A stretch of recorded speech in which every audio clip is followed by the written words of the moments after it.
I want to take a look at the issue of verb tense, which comes up a lot in student writing.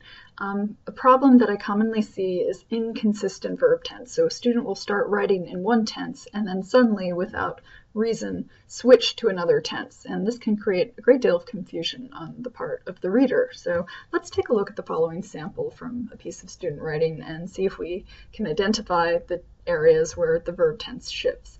So we begin.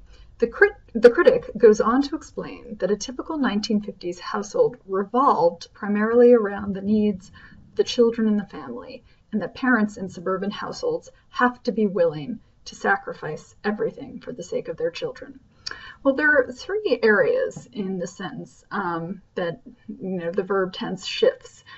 Some of those shifts make sense, whereas, or one, I should say, one of those shifts makes sense, but the second shift does not. So we begin the sentence in the present tense, which is a good idea when you're writing about secondary sources or critical works.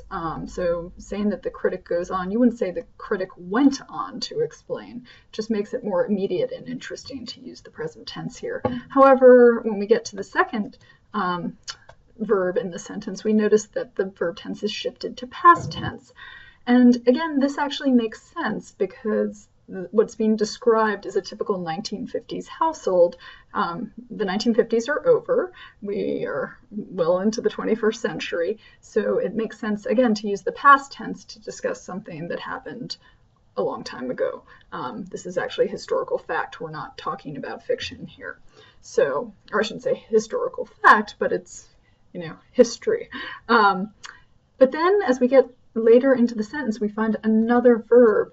And now this verb is in the present tense, which is a little strange considering that we're still talking about typical 1950s households and parents within those households. But now we're being told that the parents have to be willing to sacrifice everything. And again, that's odd. So we're going to copy the original sentence, and in the revision, we'll maintain the present tense in the first clause.